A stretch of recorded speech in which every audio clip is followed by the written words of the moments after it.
Yang saya kasihi, saya hormati Satu Takbiran Gemenur Iman yang dipimpin oleh Pengerusi Hajar Rosniati binti Mansur. Jadi bagi memohon keberkatan kuliah kita pada malam ini, marilah sama-sama kita bacakan umul kitab yang akan dipimpin oleh Fadil Ustaz untuk kita hadiahkan kepada baginda Rasulullah sallallahu alaihi wasallam, dari keluarga baginda, para sahabat, para sadiqin, para syuhada, alim ulama, guru-guru kita, adik keluarga kita, serta tidak lupa umat Islam di Gaza, Palestin, serta muslimin dan muslimat sama ada yang masih hidup ataupun yang telah kembali ke rahmatullah.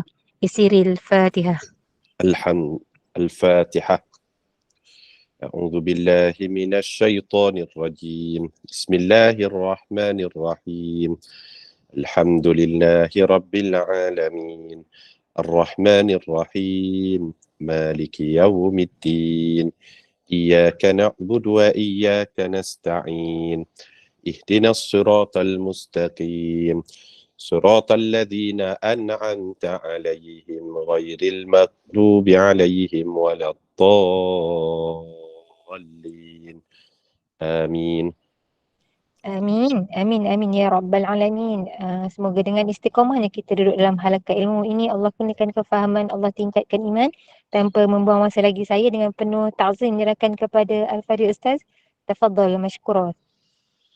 Assalamualaikum warahmatullahi wabarakatuh. Bismillahirrahmanirrahim. Alhamdulillahi rabbil alamin. Assalatu wassalamu ala ashrafil anbiya'i wal mursalin wa ala alihi wa sahbihi ajma'in.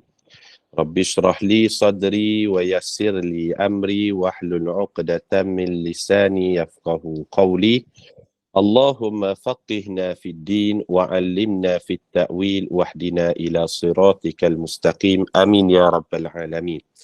Yang sama-sama kita hormati dan kita muliakan Puan Moderator Majlis pada malam ini, seluruh saf kepimpinan Gemenur Iman, para alim ulama, pemimpin masyarakat, para habaib, muslimin, muslimat, hadirin, hadirat, para pelayar, pencinta ilmu, pencinta Quran, pencinta sunnah. Mudah-mudahan di mana sekalipun kita berada, kita termasuk dalam kalangan hamba-hamba Allah yang dimuliakan di sisinya pada malam ini. Amin ya rabbal alamin. Kira-kiranya pertemuan kita pada malam ini pertemuan kali yang ketiga. Pertemuan kali yang ketiga dalam siri kuliah pengajian berkitab kita daripada kitab Riyadhus Salihin. Yang kali pertama kita mulakan pada hari Sabtu, tepatnya pada 7 Oktober 2023 bersamaan 22 Rabiul Awal 1445 Hijrah. Kita telah bacakan pada bab yang pertama dan bab yang kedua. InsyaAllah pada malam ini kita akan masuk pada bab yang ketiga, iaitu bab sabar, yang mana keseluruhan kitab Riyadhus Salihin ini mengandungi sebanyak 344 bab, merangkumi 1896 hadis.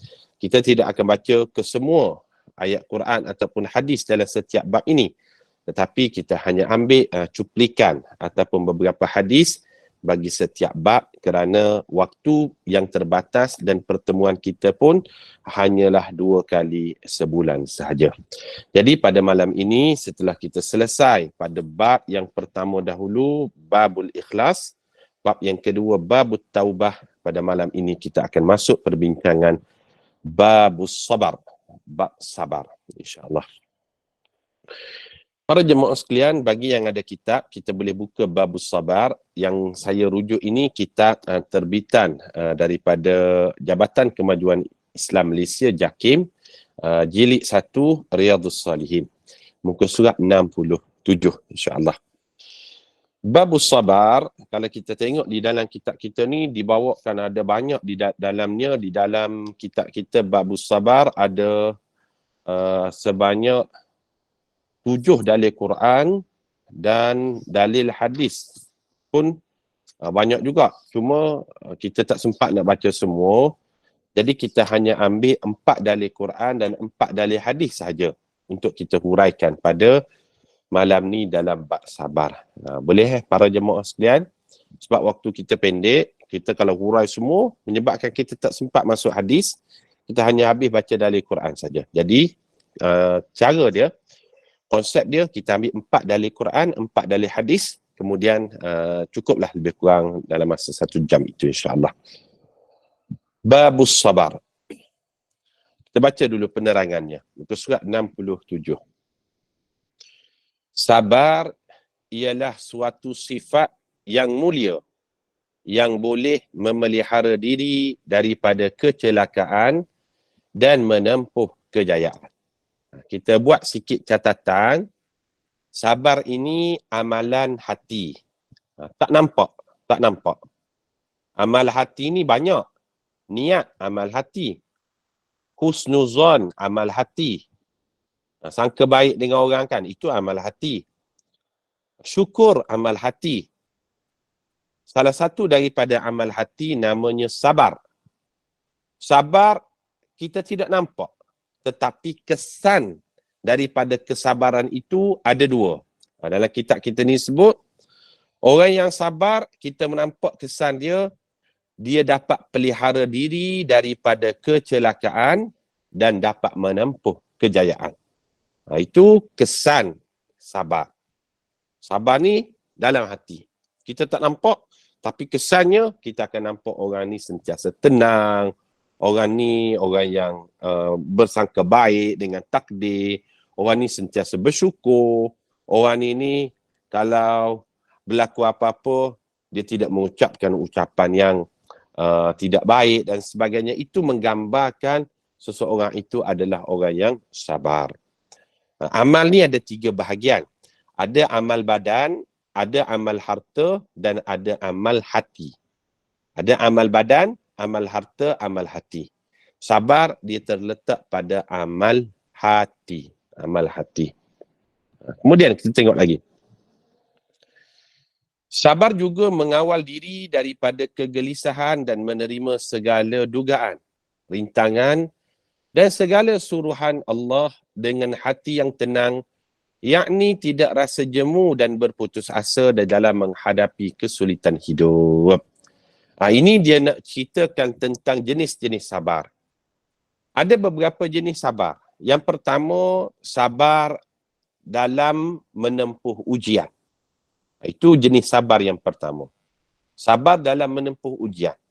Ujian ni macam-macam lah. Ujian sakit, sabar. Ujian kematian, sabar. Ujian lapar, sabar. Itu jenis sabar yang pertama. Ada pula jenis sabar yang kedua, sabar menahan daripada melakukan dosa ataupun maksiat. Rasa nak buat maksiat, sabar. Rasa nak buat dosa, sabar. Itu jenis yang kedua. Dan ada sabar jenis yang ketiga, sabar dalam ketaatan. Sabar dalam ketaatan. Kita berada dalam majlis ilmu ni pun kena sabar, betul tak? Nak tunggu 1 jam, berada di dalam majlis ilmu, bagai-bagai. Kan? Kena sabar. Itu juga sabar. Sabar jenis yang ketiga iaitu sabar dalam ketaatan kepada Allah. Sabar untuk solat. Sabar untuk berpuasa. Sabar ketika buat haji. Sabar-sabar itu disebut sebagai sabar dalam ketaatan. Maka di sini kita boleh buat sedikit nota. Jenis sabar ni dia ada 3 jenis. Yang pertama, sabar ketika menghadapi ujian ataupun musibah. Yang kedua, sabar menahan diri daripada melakukan dosa dan maksiat. Dan jenis sabar yang ketiga, sabar di dalam ibadah. Sabar dalam ibadah ni contohnya di dalam majlis ilmu ini. Kalau rasa penat sikit, letih sikit, mengantuk sikit, bosan sikit, boring sikit, sabar. Sabar itu subur. Tidak sabar, masuk kubur nanti. Itu ungkapan. Tak sabar, masuk kubur lah. Bawa kereta tak sabar, kuat sangat, laju sangat, sekarang minyak, accident nanti. Jadi sabar. Kemudian kita masuk kepada dalil Quran. Kita pilih 4 dalil Quran yang pertama pada malam ni insya-Allah. Firman Allah Ta'ala. A'udzu billahi minasy syaithanir rajim. Ya ayyuhalladzina amanu isbiru wasabiru. Maksudnya, ayat daripada Ali Imran, surah Ali Imran ayat 200. Maksud ayat itu, wahai orang-orang yang beriman, bersabarlah kamu menghadapi segala kesusahan dalam mengerjakan perkara kebajikan, dan kuatkanlah kesabaran kamu lebih daripada kesabaran musuh di medan perjuangan. Sebab kita nak jadi orang yang sabar ni, kita akan berdepan dengan dua ujian. Kita buat sikit catatan. Bila kita nak jadi orang yang sabar, kita akan berdepan dengan dua cabaran dia. Cabaran yang pertama, cabaran dalaman. Cabaran yang kedua, cabaran luaran. Cabaran yang pertama, cabaran dalaman bagi orang yang sabar, dia akan berdepan dengan talbisul iblis. Talbisul iblis. Bisikan-bisikan daripada iblis. Iblis ataupun syaitan ni dia ada SOP dia. Macam mana dia nak mainkan orang yang sabar. Dia tidak jadikan orang yang sabar ni menjadi tidak sabar. Tidak. Dia tidak menjadikan orang yang sabar jadi lemah semangat untuk sabar. Tak. Talbisul iblis, permainan iblis, dia akan jadikan orang yang sabar makin sabar. Makin hebat kesabaran dia, tetapi di hujungnya dia letakkan kesabaran itu bukan kerana Allah, tetapi kesabaran itu untuk dia nak menunjuk-nunjuk agar dirinya dipuji orang yang sabar. Supaya timbul perasaan riak, sum'ah, takabur, ujub dan bagai-bagai penyakit yang lain, yang mana akhirnya orang yang sabar, dia menjadi lebih sabar, tapi kesabarannya itu bukan lagi kerana Allah Subhanahu wa Ta'ala. Ini bahaya, cabaran bagi orang yang sabar. Maka nak tak nak, kita kena jagalah hati kita. Kesabaran kita itu mestilah berpaksikan sabar kerana Allah Subhanahu wa Ta'ala. Ini cabaran yang pertamalah bagi orang yang nak menjadi orang yang sabar. Yang kedua, cabaran bagi orang yang sabar, dia akan berdepan dengan mulut orang. Betul tak? Cabaran luarannya, kita akan berdepan dengan mulut orang. Kita dah jadi orang yang sabar dah. Tapi kadang-kadang mulut orang pok-pek, cakap itu, cakap ini, mengata tu, mengata ni, menyebabkan kita yang asalnya sabar, jadi hilang sabar. Menyebabkan sabar kita itu, akhirnya kita tidak lagi mampu mengawal kesabaran kita. Sebab itu, kalau kita yakin apa yang kita sabarkan itu benda yang baik, kita buat sajalah, sabar sajalah, kerana mulut orang ni selama-lamanya tidak akan habis. Maka kita buat sikit catatan, cabaran bagi orang yang sabar ada dua cabarannya.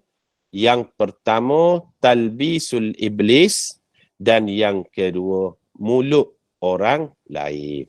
Itu dalil yang pertama kita huraikan. Dalil yang kedua, Allah Subhanahu wa Ta'ala berfirman, وَلَنَبْلُوَنَّكُمْ بِشَيْءٍ مِّنَ الْخَوْفِ وَالْجُوعِ وَنَقْصٍ مِّنَ الْأَمْوَالِ وَالْأَنفُسِ وَالثَّمَرَاتِ وَبَشِّرِ الصَّابِرِينَ. Maksudnya, surah Al-Baqarah ayat 156, demi sesungguhnya kami akan menguji kamu dengan sedikit perasaan takut dan lapar dan kekurangan daripada harta benda dan kekurangan jiwa serta hasil tanaman yang berilah dan hasil tanaman dan berilah kabar gembira kepada orang-orang yang sabar. Bila kita baca ayat ni baru kita faham sebenarnya. Macam-macam ujian yang kita lalui pada saat ini, sebenarnya itu adalah skrip yang telah diatur di dalam takdir hidup kita semua, bahawasanya kita akan berdepan dengan ujian-ujian itu, dan Allah Ta'ala nak menilai siapakah dalam kalangan yang menerima ujian adalah orang-orang yang sabar. Allah sebut, kami akan menguji manusia dengan perasaan takut. Takut macam mana? Takut kalau belajar kan nanti masuk universiti, keluar universiti tak dapat kerja. Takut kalau dapat kerja nanti orang tanya pula, awak ni dah kerja bila nak kahwin. Takut kalau dah kahwin, orang tanya pula bila nak dapat zuriat. Takut bila dapat zuriat, nanti orang tanya pula bila nak tambah zuriat. Itu merupakan ujian yang Allah Ta'ala akan melalui dalam kehidupan kita semua.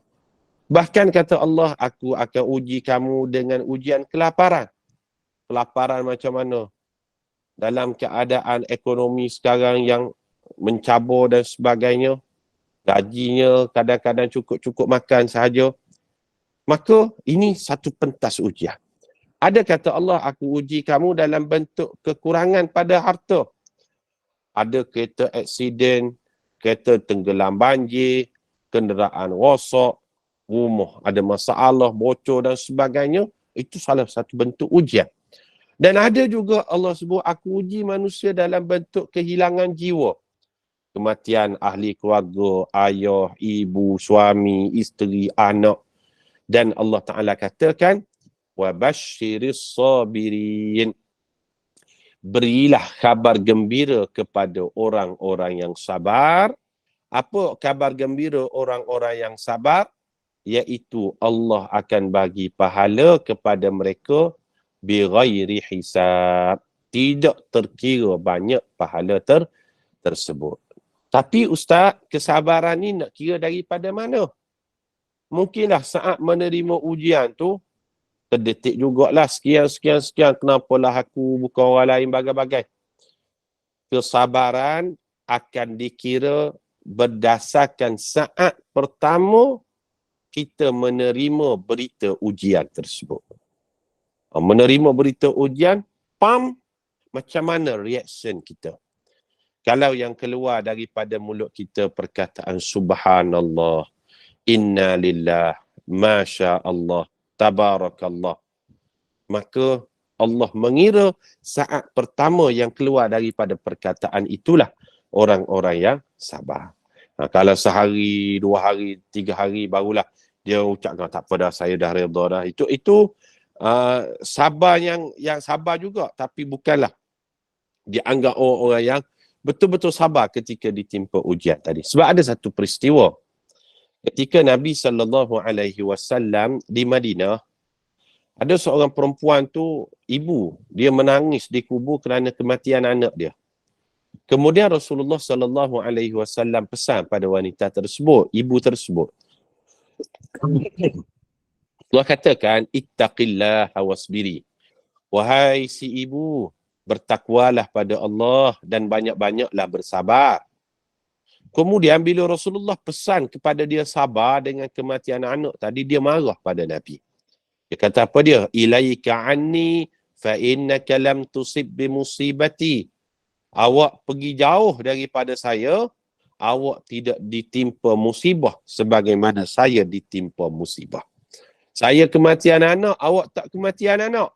Dia sebut begitu pada Nabi. Sedangkan Rasulullah diuji dengan kematian orang anak. Dia tak kenal itu adalah Nabi. Kemudian Rasulullah balik. Bila Rasulullah balik, orang bagi tahulah pada si ibu tadi. Wahai si ibu, yang awak marah-marah tadi itu adalah Nabi. Terkejut dia. Dia pun pergi ke rumah Nabi SAW.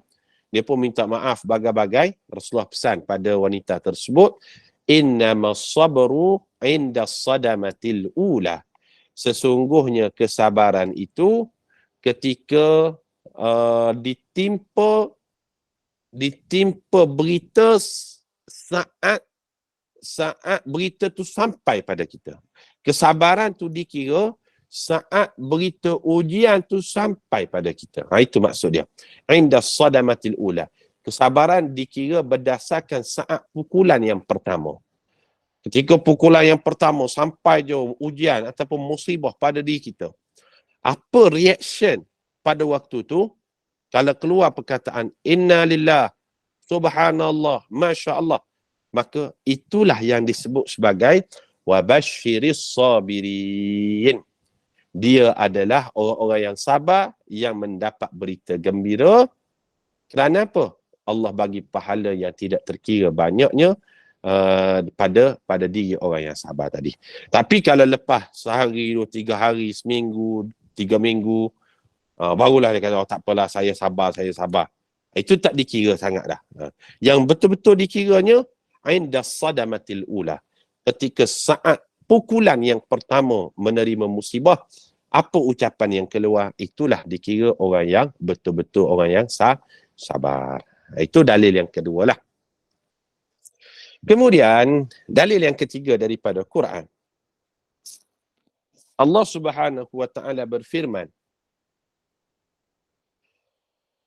الذين إذا أصابتهم مصيبة قالوا إنا لله وإنا إليه راجعون. Maksudnya, surah Al-Baqarah ayat 156, iaitu orang-orang yang apabila mereka ditimpa oleh sesuatu kesusahan, mereka berkata, sesungguhnya kami adalah kepunyaan Allah dan kepada Allah jualah kami kembali. Ini ayat ini menyatakan tentang kesabaran seseorang yang berdasarkan keimanan kepada Allah dan faham bahawa segala yang menimpa dirinya adalah semata-mata daripada Allah yang seharusnya diterima dengan penuh kerelaan. Dimaksudnya ayat ini gambaran orang yang sabar. Apa ucapan, salah satu ucapan orang yang sabar ketika ditimpa musibah, dia akan katakan, semua yang berlaku ini daripada Allah. Kematian, kehilangan, kerosakan. Dan apabila Allah nak ambil balik barang yang dia bagi pinjam pada kita, dia boleh ambil kembali barang tersebut. Sebab apa? Kita ni hanya penjaga, bukan pemilik. Pemilik yang mutlak itu adalah Allah Subhanahu wa ta'ala. Itu dalil yang ketiga. Dan last sekali dalil daripada Quran. Kita baca 4 hari ni, malam ni. Dalil yang keempat, Allah Subhanahu wa ta'ala berfirman, Innama yuwaffas sabiruna ajrahum bighairi hisab. Maksud ayat, surah Az-Zumar ayat yang ke-10, sesungguhnya orang-orang yang bersabar sahaja yang akan disempurnakan pahala mereka tidak terkira banyaknya. Maknanya tak terkira banyaknya ini jumlahnya infinity. Maknanya jumlahnya infinity. Infinity ni apa dia, Ustaz? Tak tahu berapa banyak kali ganda pahala kepada orang yang sabar.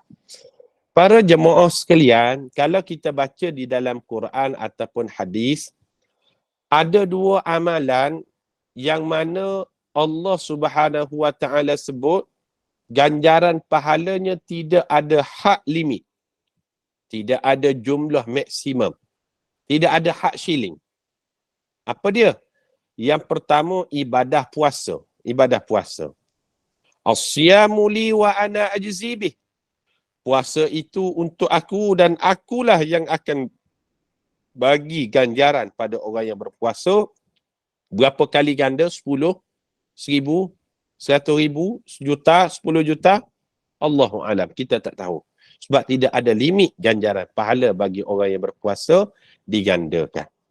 Biasanya setiap amalan ni akan digandakan antara 10 hingga 700 gandaan.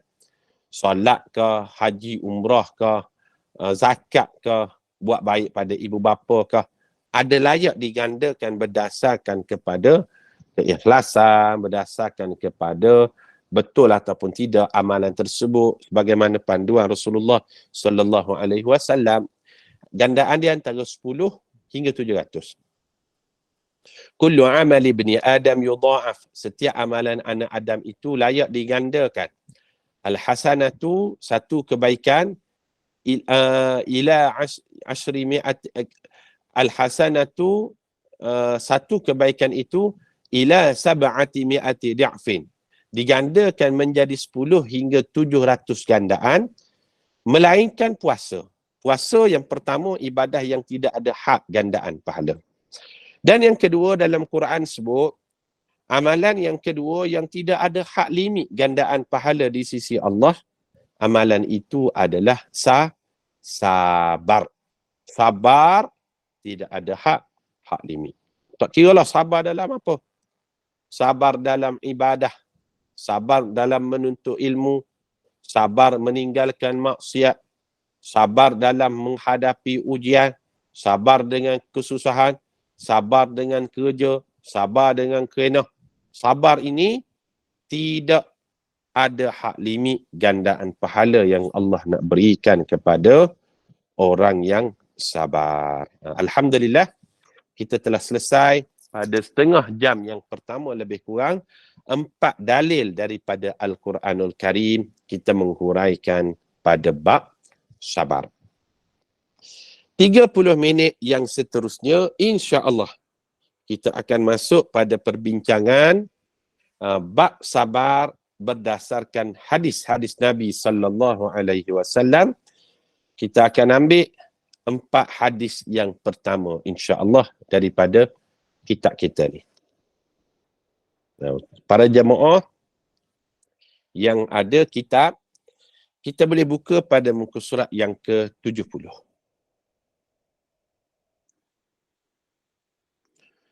Hadis yang pertama dalam bab sabar.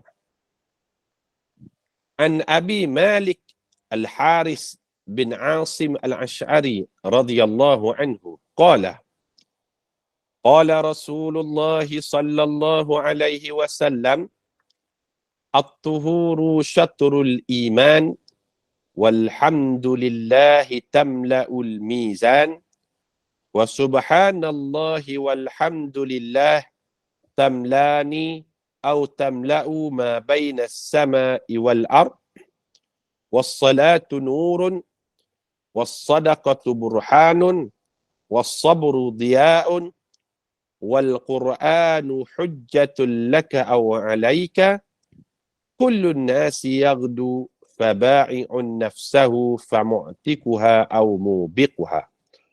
Hadis sahih riwayat Imam Muslim. Maksudnya, para jemaah tengok kepada terjemahan dalam kitab kita. Daripada Abu Malik Al-Haris bin Asim Al-Ash'ari radhiyallahu anhu, katanya telah bersabda Rasulullah sallallahu alaihi wasallam, bersuci itu separuh daripada iman. Bersuci separuh daripada iman. Tak kiralah suci daripada hadas kecil, suci daripada hadas besar, itu merupakan bahagian kesempurnaan iman. Ucapan Alhamdulillah memenuhi neraca timbangan. Alhamdulillah ni ucapan tahmid. Alhamdulillah ucapannya, nama ucapannya disebut sebagai tahmid. Tahmid tu Alhamdulillah. Kita sebut Alhamdulillah, Alhamdulillah, Alhamdulillah. Ucapan Alhamdulillah itu dia akan memberatkan timbangan mizan kita di hari akhirat kelak, kata Nabi sallallahu alaihi wasallam. Kemudian kita lanjutkan. Subhanallah serta Alhamdulillah, keduanya memenuhi di antara langit dan bumi. Masya Allah. Ucapan subhanallah, ucapan tasbih, serta ucapan alhamdulillah, tahmid, besar ganjaran pahalanya seperti memenuhi di antara langit dan bumi. Langit dan bumi. Jadi, bila kita baca hadis ni, rugilah. Kalau kita lepas semayang, tak sempat-sempat kadang-kadang kan. Assalamualaikum warahmatullahi, Assalamualaikum warahmatullahi. Tak sempat, tak sabar dia. Nak baca doa tu. Jangan. Kalau boleh, ada waktu sikit, bacalah. Tasbih, tahmid, takbir, subhanallah, alhamdulillah, Allahu Akbar. Kalau tak mampu nak baca 33, paling kurang 3 lah. Subhanallah, subhanallah, subhanallah. Alhamdulillah, alhamdulillah, alhamdulillah. Sebab apa? Kelebihannya, dia bukan sahaja memberatkan timbangan mizan, tetapi ucapan subhanallah dan alhamdulillah memenuhi di antara langit dan bumi ganjaran pahalanya. Subhanallah cukup besar. Ringan di bibir, besar ganjaran. Kemudian, Rasulullah SAW sebut lagi, sembahyang itu adalah cahaya. Maksudnya, orang yang jaga solat, selagi mana dia jaga solat, dia ada perjanjian dengan Allah, Allah akan bagi petunjuk pada dia. Dia ada cahaya. Kita kalau waktu malam kan, bawa kereta tak buka lampu, agak-agak bahaya tak? Sama ada kalau kita tak rempuh orang, ataupun orang akan rempuh kita. Sebab tidak ada cahaya. Begitulah gambaran bagi kehidupan. Orang yang bila dia tidak menjaga solat, dia tidak ada lagi cahaya, Allah tidak berjanji lagi untuk jaga dia. Selagi mana kita jaga solat, kita ada perjanjian dengan Allah, Allah akan jaga kita. Sebab Rasulullah gambarkan, sembahyang itu adalah cahaya. Seterusnya, sedekah pula adalah bukti iman. Kita bersedekah, 10 sen ke, RM1 ke, RM10 ke, itu bukti iman, maknanya bukti kita bersyukur di atas nikmat Allah. Kemudian yang kita nak garis bawakan, sabar itu adalah diyaun, sinaran. Sabar itu adalah sinar. Maknanya orang yang hilang sabar, tidak ada sabar, tidak sabar ketika ditimpa musibah, hilang pedoman ketika mana ditimpa ujian, tidak sabar dengan ibadah, tidak sabar dengan tinggalkan apa yang dilarang oleh Allah, dia sudah tidak ada sinar lagi hidup dia. Maknanya, orang yang sabar ini, dia berada di hujung, ataupun dia berada di hujung, kita sebut sebagai malapetaka dia. Dia hujung-hujung dah kehidupan dia, malapetaka lah. Tidak bersinar lagi. Maknanya malap kehidupan orang yang tidak sabar ini. Rasulullah sebut begitu. Kemudian Al-Quran itu sebagai bukti untukmu. Sebagai bukti di sini sebagai penolongmu jika dilaksanakan perintahnya. Quran akan tolong kita jika kita laksanakan perintahnya. Ataupun dia akan membinasakanmu jika dia abaikan perintahnya. Betul? Kalau kita ikut perintah Allah melalui Quran, selamatlah. Dan jika seseorang itu tidak mengikut perintah Allah melalui Quran, binasalah. Dan setiap manusia berpagi-pagi menjual dirinya, sama ada membebaskannya daripada azab, ataupun membinasakannya dengan maksiat. Maknanya setiap hari ni, kita dalam ujian. Dan ujian itu, adakah kita memilih untuk kita berada dalam keadaan membebaskan diri kita daripada azab, ataupun menjerumuskan seseorang itu ke dalam azab Allah Subhanahu wa taala. Yang kita nak garis bawakan, ambil pengajaran daripada hadis ini, iaitu sabar itu merupakan sinar. Orang yang tidak ada sabar, dia sudah tidak ada sinar lagi dalam kehidupannya. Itu dalil yang pertama lah. Kita ambil hikmah dan pengajaran daripada hadis Nabi sallallahu alaihi wasallam. Kemudian, hadis yang kedua yang kita ambil pada malam ni dalam bab sabar. Muka surat 72 dalam kitab kita. Wa an Abi Sa'd bin Malik bin Sinan Al-Khudri radhiyallahu anhu. anna an-nasa minal ansari sa'alu Rasulullah fa'atahum thumma sa'aluhu fa'atahum hatta nafida ma 'indah faqala lahum hina anfaqa kulli shay'in biyadihi ma yakun 'indi min khairin falan addakhirahu 'ankum wa man yasta'fif yu'affahu Allah wa man yastaghni yughnihi Allah wa man yatasabbar yusabbirhu Allah wa ma u'tiya ahadun ata'an khairan wa awsa'a minas sabar. Hadis ini menarik. Hadis sahih riwayat Imam Bukhari Muslim. Jom kita baca maksud dia. Daripada Abu Sa'ad bin Malik bin Sinan Al-Khudri radhiyallahu anhuma. Ni sahabat Nabi lah, Abu Sa'id Al-Khudri. Katanya, ada beberapa orang sahabat di kalangan Ansar telah meminta sedekah kepada Rasulullah sallallahu alaihi wasallam. Sahabat Nabi di Madinah ni minta dengan Nabi sallallahu alaihi wasallam. Sahabat dia boleh menerima sedekah. Rasulullah tak boleh terima sedekah, Rasulullah boleh terima hadiah. Jadi dia minta macam-macam lah. Dia minta, wahai Rasulullah, bagilah kat kami sikit. Ejahlah sikit. Ada unta ke, kuda ke, kambing, macam tu lah kot. Dia minta dengan Nabi sedekah. Maka Ansar ni siapa dia, Ustaz? Ansar ialah penduduk asal Madinah yang menerima kedatangan Rasulullah sallallahu alaihi wasallam. Rasulullah orang Muhajirin. Muhajirin ni orang Mekah. Bila dia berpindah ke Madinah, yang menyambutnya itu adalah golongan Ansar, iaitu orang asal di Madinah. Jadi bila Rasulullah sampai di Madinah, orang Ansar ni minta, wahai Rasulullah, boleh tak aku nak ni? Wahai Rasulullah, aku nak ni. Maka diberi oleh Rasulullah sallallahu alaihi wasallam. Apa yang mereka minta tu Rasulullah bagi. Awak nak apa? Nak duit, ambil duit. Nak apa? Nak kambing, ambil kambing. Awak nak apa? Nak unta, ambil unta. Rasulullah bagi. Kemudian mereka meminta lagi dan diberi lagi oleh Rasulullah sallallahu alaihi wasallam sehingga habis apa yang ada padanya. Ni berdoa juga ni. Dia minta ni sampai Rasulullah sallallahu alaihi wasallam tak boleh nak bagi apa-apa lagi dah. Habis dia minta. Macam penyamut tarbu kalau kita nak guna istilah itu kan. Habis.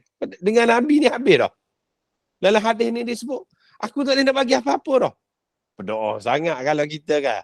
Janganlah buat macam tu, itu ambil kesempatan kalau kat kita. Tetapi Rasulullah sallallahu alaihi wasallam ni dia hati baik. Rasulullah ni dia lelaki budiman.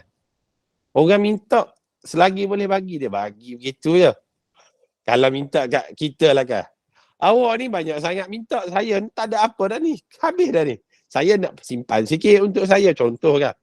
Dalam hadis ni, dia minta Rasulullah bagi, minta bagi. Sehingga orang tak boleh nak minta apa lagi dah. Dan Rasulullah tak boleh nak bagi apa lagi dah. Sebab apa?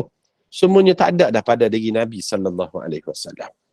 Kemudian ketika itulah kita tengok apa kata Nabi sallallahu alaihi wasallam.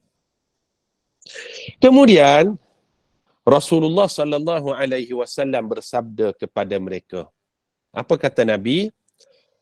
Apa jua kebaikan yang ada di sisiku tidak akan kusembunyikan daripada kamu. Rasulullah sebut, segala apa yang saya ada, saya tak ada sorok-sorok lah. Saya akan tunjuk pada awak. Dan kalau awak minta, saya boleh bagi, saya bagi je semua, kata Nabi. Saya bagi je, tak ada sembunyi apa. Sesiapa yang hendak menjauhkan diri daripada kekejian, meminta-minta, dijauhkan Allah daripada kekejian tersebut. Sesiapa yang inginkan kaya jiwanya, dikayakan Allah. Dan sesiapa yang sabar menghadapi penderitaan, diberi kesabaran oleh Allah. Ketika inilah Rasulullah pesan dengan satu pesanan yang penting. Wahai sahabat-sahabat aku, Rasulullah sebut, siapa-siapa yang mengelakkan dirinya daripada meminta-minta dengan orang lain, Allah akan menjauhkan dirinya daripada kekejian. Jangan minta-minta. siang kat orang sampai habis ni, orang akan keji. Rasulullah sebut begitu. Orang tak suka. Sampai habis awak minta ni, dia bila meminta-minta ni seolah-olah dia menjual maruah dia. Maka Rasulullah bagi tazkirah pada sahabat ketika tu kan. Dia orang kan baru menyambut Nabi SAW. Jadi macam nak ambil semua lah apa yang Rasulullah bawa tu. Kemudian Rasulullah kata, siapa yang jaga dirinya daripada diminta-minta, Allah akan mengkayakan jiwa dia. Dan siapa yang sabar, Allah akan bagi kesabaran pada dirinya. Sabar, jangan ambil macam tu. Seolah-olahnya Rasulullah nak bagi teguran lah. Kemudian Rasulullah sebut lagi, dan tiada pernah seseorang itu diberi kurniaan yang lebih baik dan lebih luas daripada kesabaran. Maknanya, orang yang sabar, Allah akan bagi nikmat rasa cukup pada diri dia. Maka banyak-banyaklah bersabar. Rasulullah nak tegur sebenarnya. Jangan ambil kesempatan begitu. Rasulullah ni dia baik. Cuba dia minta dengan Saidina Umar, tak berani pula. Minta dengan Saidina Umar bagi tampar sebiji baru tahu. Contoh kan. Dia tahu Rasulullah baik. Rasulullah ni orang baik. Nak ambil je lah. Lelaki budiman kan. Rasulullah ni dia tak suka nak ni. Tapi akhirnya dia bagi satu pengajaran lah. Janganlah awak lepas ni minta dengan orang lain sampai begitu. Ada orang kalau dia minta, dia segar, dia bagi. Tapi menyebabkan tak ada apa-apa lagi untuk diri dia. Rasulullah bagi teguran demikian. Itu hadis yang kedua lah kita belajar dalam bab sabar. Hadis yang ketiga pada malam ni, muka surat 73 dalam kitab ana. Wa an Abi Yahya Suhaib bin Sinan qala Rasulullah sallallahu alaihi wasallam, ajaban li amril mu'min inna amrahu kullahu lahu khairun wa laysa dhalika li ahadin illa lil mu'min. Surat 74, in asabathu sarra'u syakara fakana khairan lah, wa in asabathu dharra'u sabara fakana khairan lah. Riwayat Imam Muslim. Maksudnya, daripada Abu Yahya Suhaib bin Sinan radhiyallahu anhu katanya, sabda Rasulullah sallallahu alaihi wasallam, sungguh menakjubkan urusan seorang mukmin. Semua yang berlaku ke atas dirinya adalah baik. Ini tidak akan terjadi kecuali bagi seorang mukmin, iaitu jika beroleh kesenangan, dia bersyukur. Dan syukur itu lebih baik baginya. Dan jika dia ditimpa kesusahan, dia bersabar. Dan sabar itu lebih baik baginya. Subhanallah. Hadis ini nak menceritakan kelebihan bagi orang yang sempurna iman. Apa maksud hadis ni Ustaz? Rasulullah sallallahu alaihi wasallam nak ceritakan kepada kita di dalam hadis ni berkenaan dengan kelebihan orang beriman. Orang beriman ni, kalau dia dapat nikmat, dia tidak sombong. Sebab dia tahu nikmat itu pinjaman Allah dan nikmat itu hanyalah sementara sahaja. Nanti dia meninggal dunia, habis nikmat itu ditinggalkan. Dan kalau orang beriman itu ditimpa ujian, musibah, dia tidak sedih, dia bersabar. Sebab apa? Dia tahu ujian, musibah itu hanyalah sementara. Kalau dia bersabar, bila dia meninggal dunia, dia akan menghadapi kesenangan di hari mendatang kelak. Itu kelebihan orang beriman. Orang yang tidak beriman, dia tak dapat kelebihan ni. Bagi kita orang beriman, kita meletakkan dunia sementara, akhirat selamanya. Betul tak? kita kena ujian ke, musibah ke, rintangan ke dan sebagainya, kita sabar je lah. Sebab apa? Dunia ni sementara, sampai satu masa ini, segala macam ujian, kesusahan, kemiskinan, keletihan, kesakitan, semuanya akan berakhir. Dan bila kita sabar, kita akan dapat kelebihan dan nikmat di hari akhirat. Dan orang beriman, kalau dia dapat nikmat, dia tak sombong. Diberi nikmat, kekayaan, pekerjaan, zuriat, keluarga, rumah besar, bagai-bagai, tidak menjadikan dirinya sombong. Sebab apa? Dia sedar nikmat itu hanyalah sementara saja. Awak meninggal dunia esok, semua tu tinggal. Maka Rasulullah sallallahu alaihi wasallam sebut, aku cukup kagum dengan orang beriman kalau dia dapat nikmat, tidak menjadikan nikmat itu dia makin sombong. Dan kalau dia ditimpa musibah, tidak menjadikan musibah itu dia lemah. Sebab apa? Dia ada sabar. Kalau dia bersabar, semua itu akan berakhir dan dia akan mendapat kemanisan selepas kematiannya. Itu hanyalah bagi orang yang beriman sahaja. Moga-moga kita termasuk dalam kalangan yang disebutkan oleh Nabi SAW, nikmat yang kita ada pada saat ini tak menjadikan kita sombong. Ujian yang kita hadapi pada saat ini, kita bersabar kerana kita yakin semua ujian ini akan berakhir apabila kita meninggal dunia kelak. Dan kalau bersabar, kita akan mendapat pahala yang tidak terkira banyaknya, insya-Allah. Itu hadis yang ketiga lah kita baca pada malam ni. Dan last sekali lah, insya-Allah kita ambil satu lagi hadis sebagai penutup. Muka surat 74.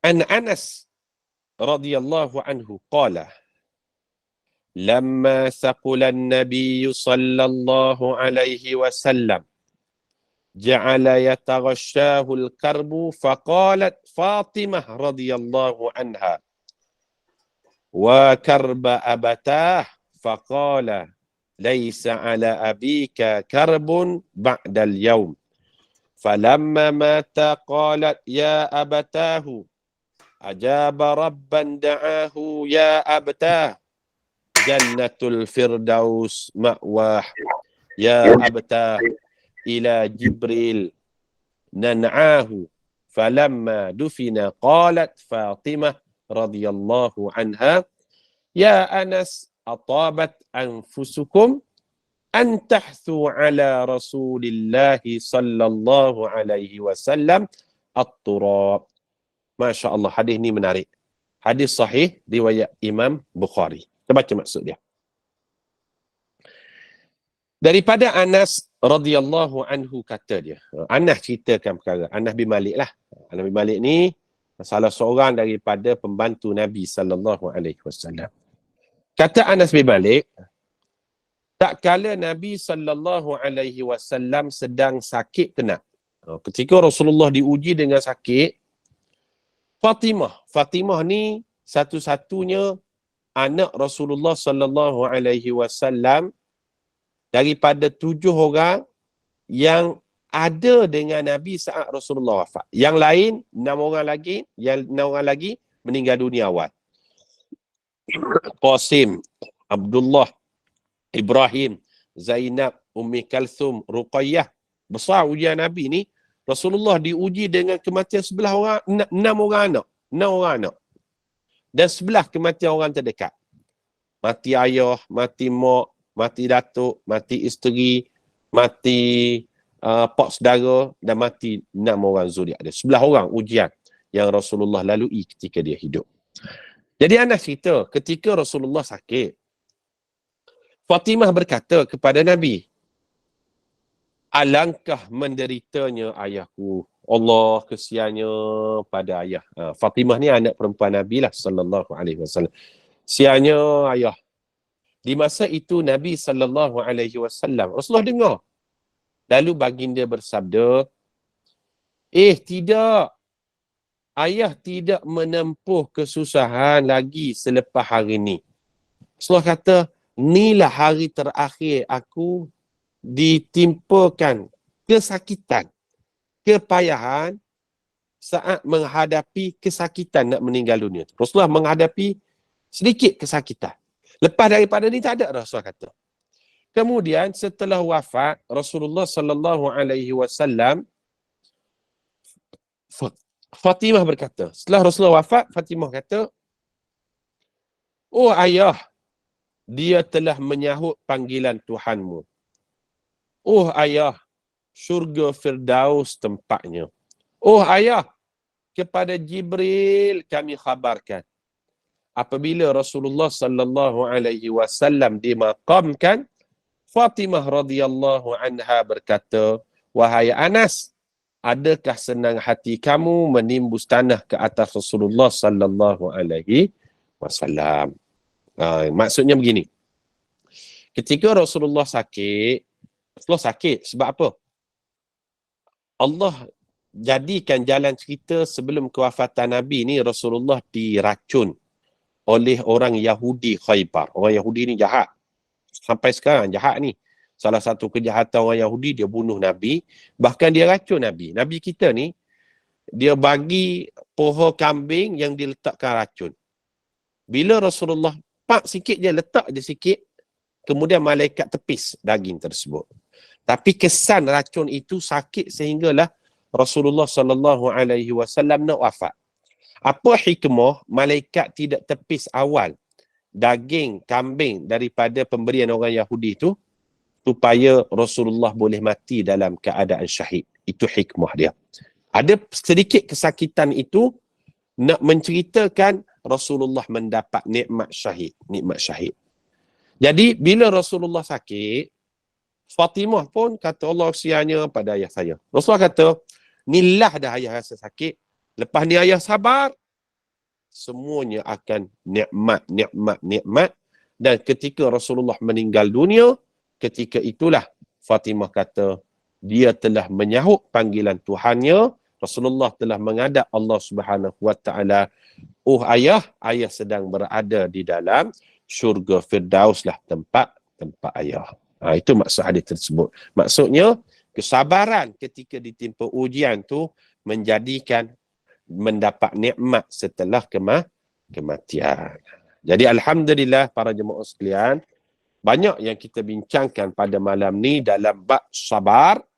InsyaAllah pada 2 minggu lagi, Isnin yang ketiga, kita akan masuk pada bab yang keempat, iaitu babus sidqi, bab benar. Bersama orang yang benar, bercakap benar, berkata benar, melakukan perkara yang benar. InsyaAllah kita akan bicarakan pada pertemuan akan datang, insyaAllah. Moga kajian kita pada malam ini bermanfaat. Hampir 1 jam kita bersiaran. InsyaAllah lah kita cuba baca sebanyak mungkin hadis-hadis daripada kitab Riyadhus Salihin ini. Kalau boleh kita nak habislah 344 bab sepanjang kita buat kuliah ni, insyaAllah.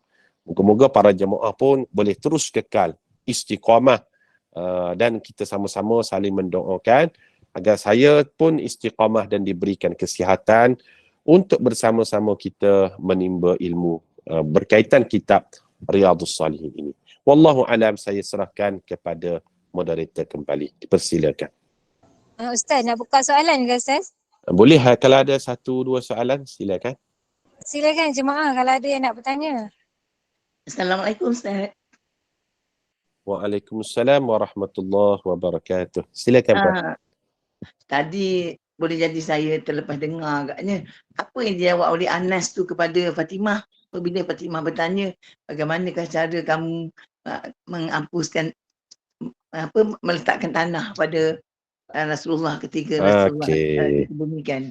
Dalam hadis ni tidak disebut jawapan Anas. Mungkin Anas tu bila Fatimah tanya, dia rasa sedih, tak keluar ucapan daripada diri dia. Sebab Fatimah tanya, apa perasaan awak bila awak letakkan tanah pada makam Nabi tu? Anas mungkin sebab dirinya itu, maka dia tidak keluar ucapan, tidak ada perkataan, sehingga kan tidak direkodkan perkataan daripada Anas bin Malik radhiyallahu anhu. Wallahu alam lah, apa hikmahnya kita tak tahulah. Tapi berdasarkan hadis, Anas tidak membalas pertanyaan daripada Fatimah. Wallahu alam. Terima kasih Ustaz. Sama. Puan Robiah angkat tangan tu nak bertanya ke? Silakan. Silakan. Ataupun Puan Robiah terangkat tangan. Masya Allah. Silakan. Maaf, minta maaf. Tertekan, minta maaf. Jangan Tak apa, tak. stres. Subhanallah. Ini Jangan ada soalan tertekan. daripada Sabar. Saya Jangan Alim. stres. Puan saya Alim. Okey. Ustaz, daripada dalil yang Ustaz dah bacakan tadi, maknanya sabar memang tiada had. Bila ada yang kata hilang sabar, maknanya belum bersabar. Ustaz. Okey, yang saya sampaikan tadi, sabar tidak ada had di sini, merujuk kepada ganjaran pahala. Ganjaran pahala bagi orang yang bersabar, Allah tidak letakkan had limit pahala yang nak diberikan. Cuma sabar itu ada hadnya. Kalau orang hina agama kita, takkan kita nak bersabar. Sabar je lah, sabar. Jangan lawan. Orang nak rampas tanah air kita. Sabar, jangan lawan. Itu sabar yang salah tu. Jadi sabar itu ada kesabarannya, ada batasnya. Bukan sabar kita tengok je kita pasrah, itu sabar yang salah. Jadi sabar yang hakiki ini mestilah dinilai neraca orang yang sabar ketika tiga tadi, ditimpa ujian, ketika ibadah, sabar dalam menghadapi ataupun meninggalkan apa yang dilarang oleh Allah Subhanahu Wa Taala. Yang tidak ada had merujuk kepada pahala bagi orang yang bersabar. Wallahu a'lam. Assalamualaikum Ustaz. Salam warahmatullahi, silakan. Boleh. Pandangan Ustaz. Okey, kita bila kita ditimpa musibah ataupun apa-apa dugaan, bila kita dapat berita tu kita bersabar. Kita redha. Tapi dalam tempoh kita menghadapi dugaan tu ataupun kesakitan ataupun dugaan, kita kadang-kadang kita termengeluh macam Allahu Akbar. Macam tu kan. Tapi dalam keadaan mengeluh lah walaupun kita menyebut takbir ataupun subhanallah tu kan. Jadinya adakah terputus ganjaran pahala kesabaran daripada awal yang kita redha tadi. Jazakallah. Okey, terima kasih. Ada ups and down lah kalau kita kata. Ada hari iman naik, ada hari iman turun. Contoh macam itulah. Dia dikira kesabaran ini saat pertama kita diuji. Yang tu Allah Ta'ala angkat mula-mula tu. Dan dinilai ganjaran berdasarkan saat pukulan pertama. Dan pada hari-hari yang lain mungkin kita mengeluh sikit, kita rasa down sikit, iman kita pun mungkinlah rasa rendah sikit pada hari tu, mungkin sabar tu hilang. Kita bersangka baik dengan Allah tetap memberikan berdasarkan yang pertama tadi. Sebab innamas sabru 'inda sadamatil ula. Sabaran itu dikira saat pukulan yang pertama. Pukulan pertama itulah Allah nilai untuk beri kelebihan bagi orang yang sabar. Banyak di dalam Quran dan hadis kelebihan tu di saat waktu pukulan yang pertama. Pada hari-hari yang lain kita bersangka baik, Allah tetap mengira yang pertama tadi. Harap menjawablah soalan tersebut. Masya Allah, terima kasih Ustaz. Okey, sama. Assalamualaikum Ustaz. Waalaikumsalam warahmatullahi. Silakan. Saya nak numpang tanya, macam mana pula kita sabar menghadapi apa yang orang buat kat kita kan. Dia melibatkan perasaan, kehidupan kita, kesedihan kita bertahun-tahun kan. Di situ maksudnya kita punya yang cakap sekarang ni boleh maafkan, boleh dah sampai tahap memaafkan, melupakan susah. Jadi bila kita teringat tu perasaan kat dia tu macam kita tak boleh lupa lah apa yang dia buat. Maksudnya orang kata memaafkan boleh, melupakan susah. Macam mana pula macam tu? Ada pahala tak kat kita? Forgive but not forget. Betul tak? Boleh memaafkan tetapi tidak melupakan. Dia kita tak nafikan lah. ada orang buat zalim pada kita, orang ambil hak kita dan sebagainya, ialah satu part kita dituntut untuk memaafkan. Tetapi dalam bab manusiawinya, kita akan ingat bermain di kotak minda fikiran kita. Kotak minda fikiran kita ni kita ingat. Jadi dalam pertimbangan dua perkara ni lah, memaafkan tetapi sukar nak melupakan, kita mengharapkan walaupun dalam keadaan demikian kita tetap mendapat pahala orang yang bersabar. Sebab ada pertimbangan manusiawi di situ. Kita ada akal yang sihat, ada minda. Nak melupakan memanglah payah kan, sebab benda yang berlaku dalam hidup kita. Jadi walaupun benda tu masih melekat di fikiran kita, kita telah sabar pun, kita mengharapkan kita dapat jugalah pahala sebagai orang yang bersabar saat dizalimi, diambil hak dan sebagainya. Begitulah pandangan saya. Kita tidak ada satu jawapan yang firm lah pada perkara ni. Tak boleh kita nak katakan maaf terus lupakan. Tak boleh, sebab kita manusia, betul tak? Kita ada akal yang waras, akal yang sihat, pasti kita akan ingat. Tapi kita mengharapkan walaupun kita ingat perbuatan tersebut, kita tetap mendapat pahala sabar di sisi Allah Subhanahu Wa Taala. Wallahu a'lam. Terima kasih Ustaz. Assalamualaikum. Assalamualaikum. Assalamualaikum Ustaz. Saya nak tanya macam ni orang hina kita dan sehina-hinalah macam dia umpat dia, daripada hina dia umpat dia, uji dia apa dia sebarkanlah macam-macam lah kan Ustaz. Fitnah macam tu lah. Habis kita ni sabar je lah.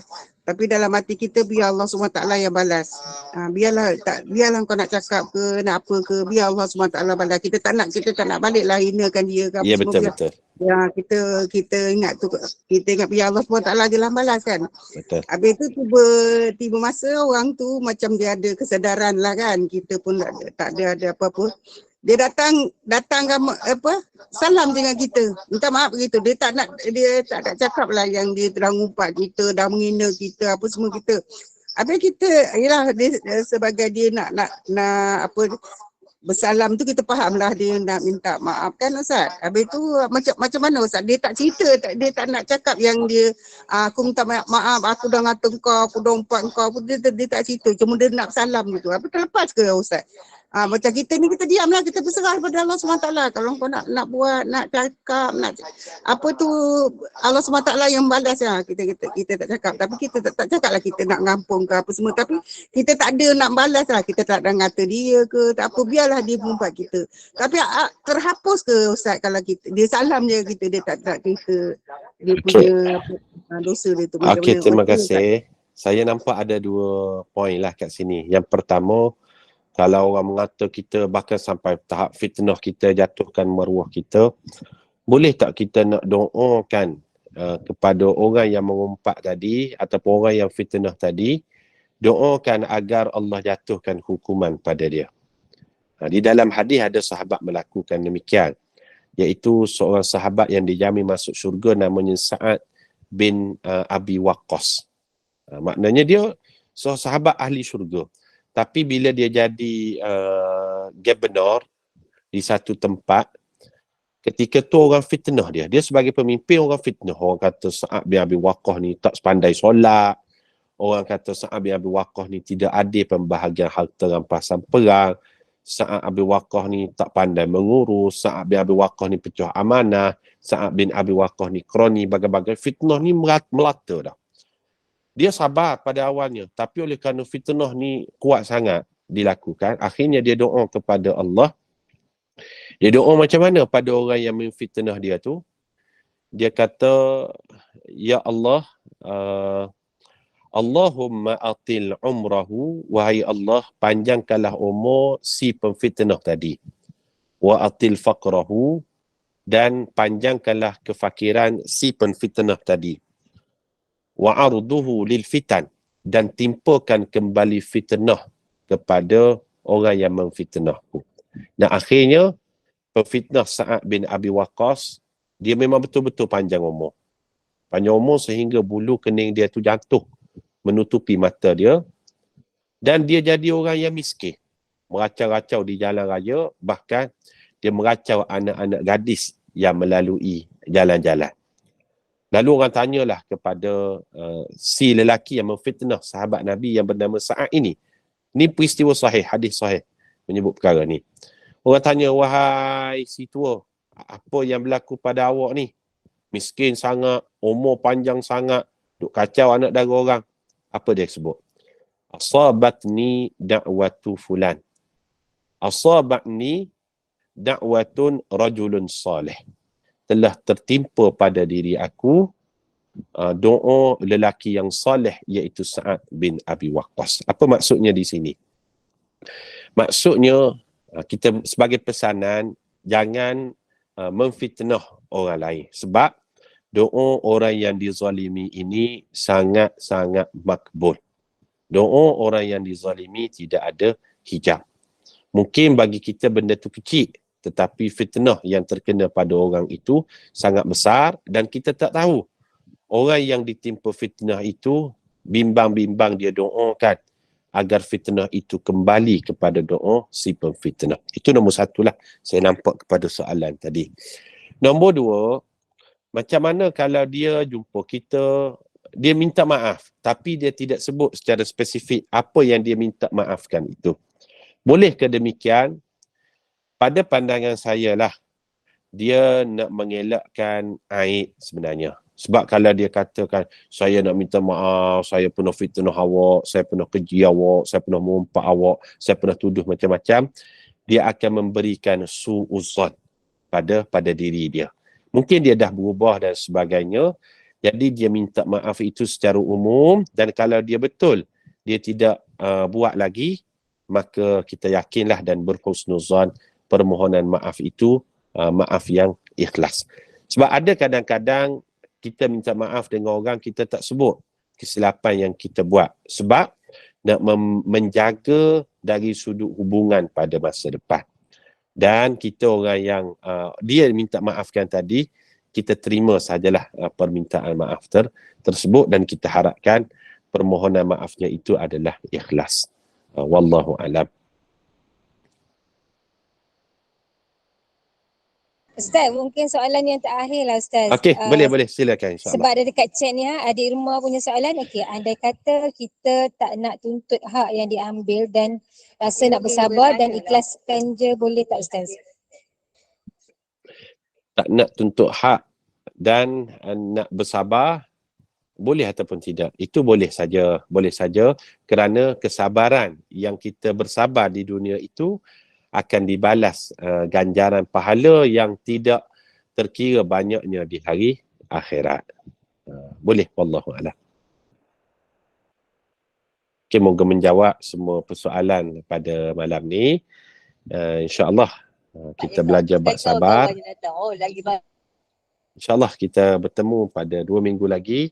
Kita bicarakan babus sidqi, bab benar dalam semua keadaan, insyaAllah. Baik, alhamdulillah, barakallahu fikum, jazakumullah khairan jazak Ustaz di atas pencerahan syarah tajuk kita sabar hari ini, masya-Allah. Sabar ni amalan hati, tidak nampak tapi kesannya ada. Semoga kita tergolong daripada kalangan orang-orang yang bersabar. Semoga kita menjadi hamba Allah yang dikasihi. Mudah-mudahan barokah, mudah-mudahan Allah kurniakan limpah rahmat kepada kita. Terima kasih kepada tim Gamanul Iman, sahabat-sahabat pecinta ilmu yang mengimarahkan kuliah kita. 9.15 sebentar lagi kuliah kita bersama dengan Al-Fadil Ustaz Muhammad Karufami dengan kitab Oh Begitu Rupanya Kisah Nabi Adam. Jadi teruskanlah bersama-sama dengan Gamanul Iman. Saya mewakili Gamanul Iman, memohon maaf sekiranya ada sebarang kekurangan dan kesilapan. Yang baik itu datang daripada Allah, yang tidak baik dan kelemahan itu daripada kami sendiri. Kita tangguh kuliah kita. Mohon sekali lagi Al-Fadil Ustaz untuk membacakan tasbih kafarah dan surat As. Saya sudahi dengan wabillahi taufiq wa hidayah. Assalamualaikum warahmatullahi wabarakatuh. Bismillahirrahmanirrahim. Subhanakallahumma wa bihamdika nashhadu an la ilaha illa anta nastaghfiruka wa natubu ilaik.